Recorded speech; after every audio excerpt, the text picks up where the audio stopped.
नमस्कार, मी विक्रांत शंके. महाराष्ट्र जीवन न्यूजच्या या फेसबुक लाईव्हमध्ये तुमच्या सगळ्यांचं स्वागत आहे.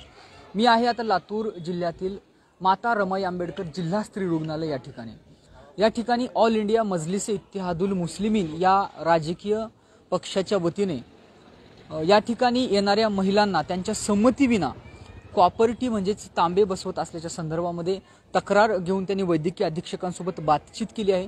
त्याचबरोबर या ठिकाणचा जो काही वैद्यकीय सेवा देणारा स्टाफ आहे तो स्टाफ सुद्धा रुग्णांना चांगल्या पद्धतीची सुविधा देत नाही, त्यांच्यासोबत गैरवर्तणूक करतो, अशी सुद्धा तक्रार या ठिकाणी AMIMच्या वतीने या ठिकाणी उपस्थित पदाधिकारी आणि कार्यकर्त्यांच्या वतीने करण्यात आलेली आहे.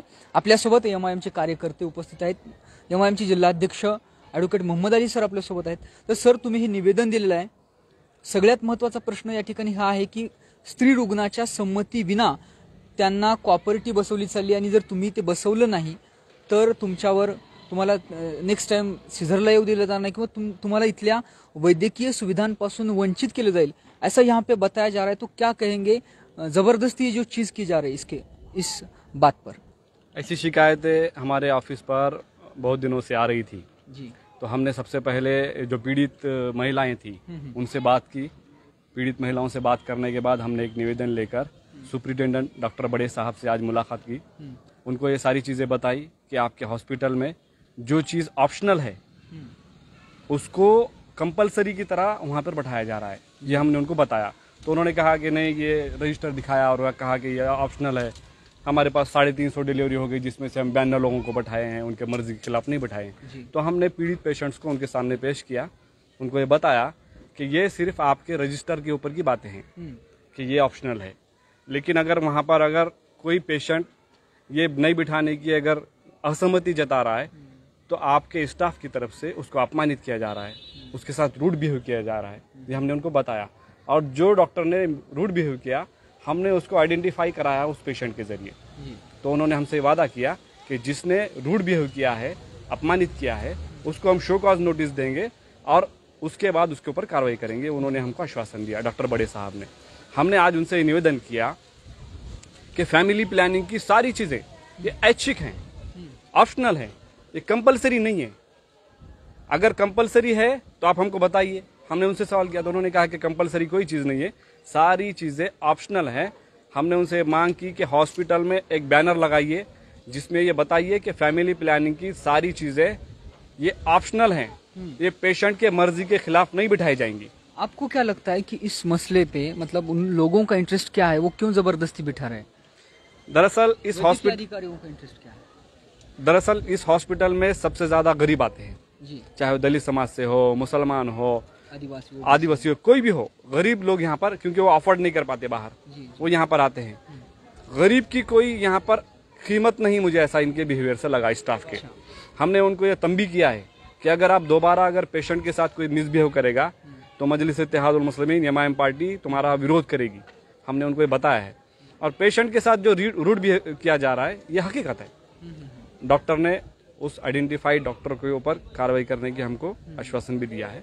देखिए, ये जिला जो है, ये जिले के पालक मंत्री अमित देशमुख, ये वैद्यकीय शिक्षण मंत्री है, उनके हाथ में पूरे राज्य का, जिले का भी नहीं पूरे राज्य का हॉस्पिटल का कारोबार है. तो उनके ही मतलब दिए के नीचे अंधेरा ये चीज चल रही है. तो इस पर आप क्या कहेंगे? आप अभी हॉस्पिटल में आए थे जी बिल्कुल. आपने हॉस्पिटल की हालत देखी जी. कितनी गंदगी पड़ी हुई है, कितनी गंदगी है वहाँ पर. वहाँ पर बैठने की साफ सुथरी जगह तक नहीं है.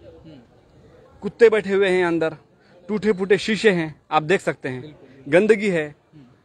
जिस जिले का पालक मंत्री वैद्यकीय मंत्री है, अगर वहां का यह हाल है तो सोचिए बाकी जगह का क्या हाल होगा. तो सोचने की बात है कि अगर हॉस्पिटल्स में अगर इतनी गंदगी होगी तो लोग बीमार कैसे नहीं होंगे. वहां पर जो सीरीज हैं, मैं अभी भी आपको दिखा सकता हूँ, कई सीरीज पड़े हुए हैं. जो कॉटन होती है इंजेक्शन से पहले लगाई जाती है, वो कई कॉटन के वहां पर पड़े हुए हैं. कॉटन बायो वेस्टेज बहुत इधर उधर. क्या वो उससे बीमारियां नहीं होंगी?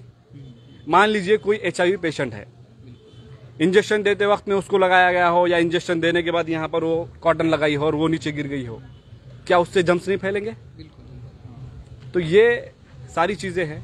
यहाँ पर गंदगी है, हॉस्पिटल का कोई सही यहाँ पे साफ सफाई नहीं है.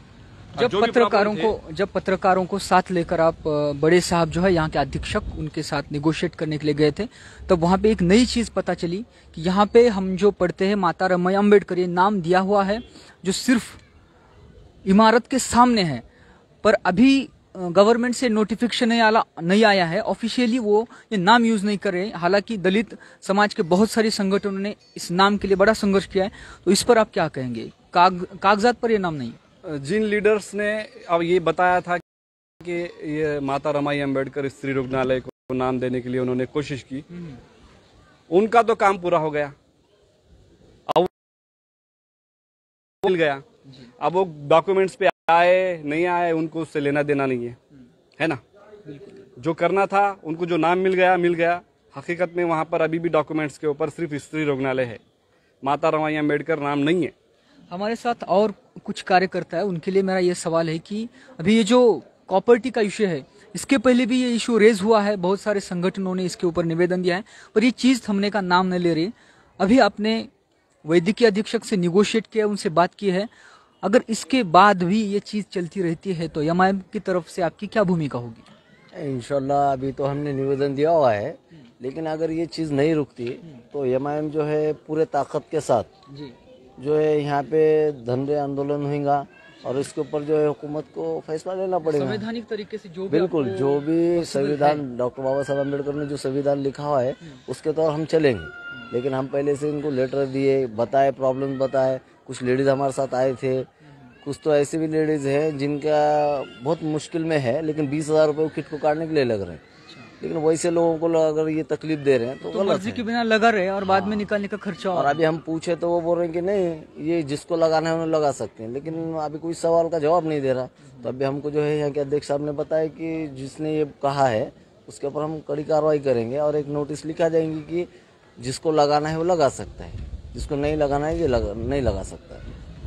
पाठीमागची 2 वर्ष फक्त भारत देशच नाही तर जगामध्ये आपण मोठ्या प्रमाणात कोविड सारख्या वैद्यकीय संकटाला सामोरं गेलो आणि मला असं वाटतं की त्या संकटामधून सुद्धा आपण कोणत्याही प्रकारे कुठलीही गोष्ट शिकलेली नाही आहोत।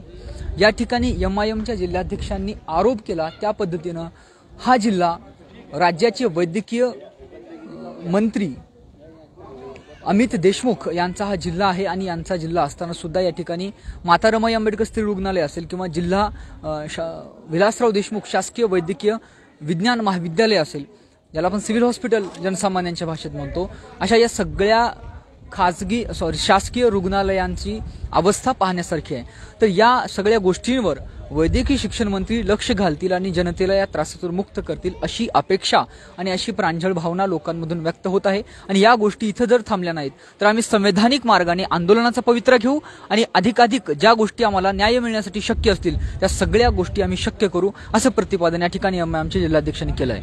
मी विक्रांत शंके, कॅमेरा पर्सन आदित्य वसाळेसह महाराष्ट्र जीवन न्यूज साठी लातूर।